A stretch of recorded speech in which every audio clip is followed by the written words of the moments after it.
Well, hey there! I'm so glad you stopped by. I heard you were looking for the perfect Eevee for your journey, and I'm so excited to help you. Now, it's no secret that Eevee is a longtime fan favorite for many trainers, with its incredible power to evolve into so many different types, and its absolute adorableness. There aren't many who wouldn't want one. In this series, I'm going to be going over Eevee and all of the Eevee evolutions found in the Pokemon world to help you find the perfect one for you. Starting off with the original first, we're going to take a look at Eevee. This adorable brown fox bunny hybrid may not have top tier stats for tournaments, but it does have a ton of evolution options and a great chance at winning all the cute contests.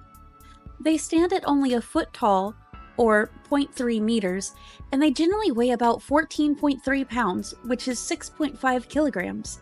Since they're so small, most of their weight probably comes from their super soft fur.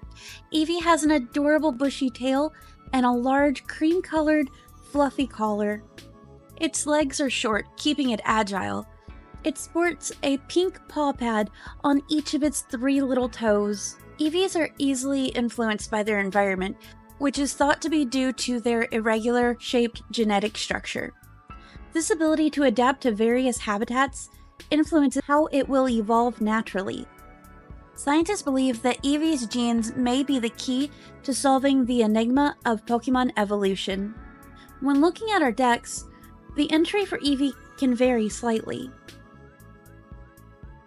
Eevee, the evolution Pokemon. Eevee is rarely seen and can adapt to severe habitats by evolving, changing its capabilities and form. As you can see on the decks, the stats for Eevee are lacking in many areas. This normal-type Pokemon has its highest base stat in Special Defense at 65, and its lowest stat is Special Attack at 45. Being a normal type, it is immune to Ghost-type moves, but Fighting-type moves are going to be super effective against it. Collectors should know how expensive and elusive this Pokemon can be. Eevees are mostly found in cities and towns or close by them. They are rarely seen out in the wild. This just goes to show how close they are to humans and how they tend to be more domesticated mammals. There are no horde locations in the wild for this Pokemon, though they do seem to spawn randomly in swarms, especially in the National Park of Johto. A trainer will need to single encounter this Pokemon on one of the 2 routes available in the 4 regions. In the region of Kanto, on Route 17, a trainer will have a rare chance to encounter an Eevee. This is the well-known part of Cycling Road. Many in Kanto enjoy a leisurely stroll on this route while riding their bikes, but it is also the hangout spot for many bikers, so make sure you take a good team with you. If you are in Celadon City, you can travel over to this area, but make sure you bring a bike, or you will not be permitted on Cycling Road. In the grass at this location, you will find many Pokemon who stay near the city, such as Raticate, Fearow, and Grimer, who are very common here. Less common than Grimer are Psyduck, Ponyta, Doduo, and even Slugma. The rare encounters are Rattata, Spearow, and Eevee. Make sure you bring some patience with you as you search for your perfect Eevee companion, as they do take some time to find. Trainers will need to have worked with their team for a little bit and feel comfortable with them. Having beat your first or even second gem in this region is a great way to measure your strength and to know you're strong enough to battle these Pokemon. Please be advised, there are occasional hordes of Raticate and Fearow that appear here. Hey guys! Sorry, I forgot my selfie stick. I got my Murkrow to help me. This is the only other location where you can find Eevee out of the 4 regions. We are on Route 203 in the Sinnoh region. This is a route where trainers will need to use a lure to find an Eevee. Despite being so close to such a big town, this path has an amazing relaxing atmosphere. Trainers will encounter plenty of Starly as they walk along though, so watch out for those.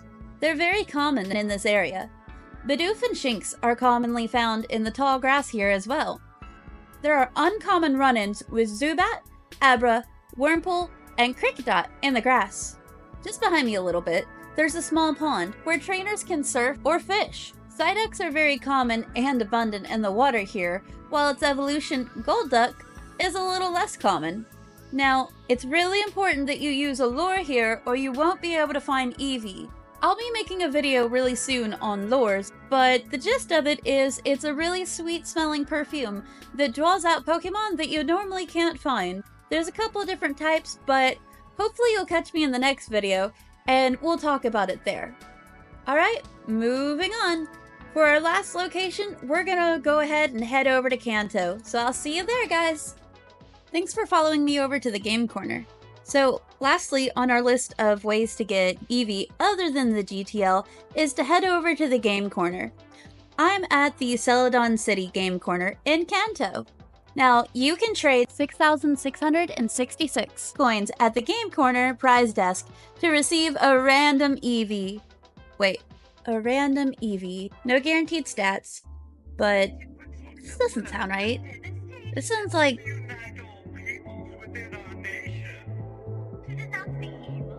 Now that I think about it, this option is not advised. It seems that Team Rocket has struck again, and this is nothing but a simple ploy to get your Pokégen. And, well, coins. I guess being stuck in Kanto for so long has set him on rough times, and it seems that he has developed this very fun, yet very addicting game corner to fund his travels and stock up on items from other regions since he cannot travel out of Kanto at this time. It's currently under investigation.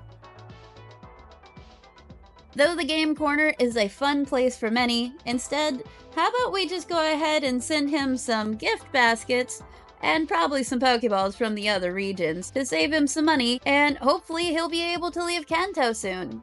I'm personally going to be sending him some Quick Balls to help him in his journey to catch one Pokemon of every type. Best of luck to you and your goals, and hopefully soon travels to the other regions, Team Rocket. So again, yes, you can find Eevee here at the game corner in Kanto, but we can help Team Rocket in other ways. I don't actually advise this one. Alright, moving on, let's go to the daycare center, and I'm gonna tell you about some of the important breeding information for Eevee. See you there! Thanks so much for meeting me here at the Pokemon Daycare. So as a last resort, there's the GTL, which is the Global Trade Link. This is a system that was developed to help people of different regions experience a wide variety of Pokemon and items. Well, depending on how much Pokéyen they have, the GTL is governed by those who use it, so the price often fluctuates based on supply, demand, and popularity of a Pokemon or an item. There's tons of amazing things you can find on the GTL, but right now we're going to focus on a Pokemon, specifically Eevee. The reason we're at the daycare center is because I wanted to talk a little bit about making a really high stat Eevee. First of all, you need to know the gender ratio. Males are the most prominent gender for Eevees, as they have a gender ratio of 87.5 being male and only 12.5% being female. This does make getting a female a little bit more difficult, and as such, the prices are higher on the GTL.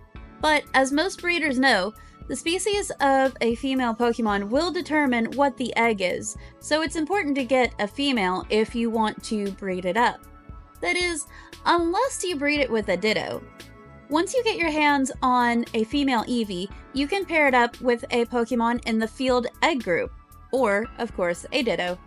Once your perfect Eevee is ready to evolve, there are 8 options to choose from, which is more than any other Pokemon. Isn't that amazing? This can be a big decision for the trainer, but also for your Eevee. It's really important to get to know your Eevee and understand which form they may prefer and what's going to be best for them. A lot of times you can look at their stats, but make sure to pay attention to your Pokemon's nature. Certain natures will determine how well it will do as a different evolution. I'll be going over more of Eevee's evolutions in the upcoming videos, and I will be helping you find the perfect evolution for your Eevee. And for you, if there's other Pokemon you would like me to cover in this series, make sure to comment below and let me know. I love traveling to the different regions and exploring the Pokemon world. I already have plans to cover a lot of them. Thanks so much for tuning in, and I hope you really enjoyed this. Catch you next time! Bye!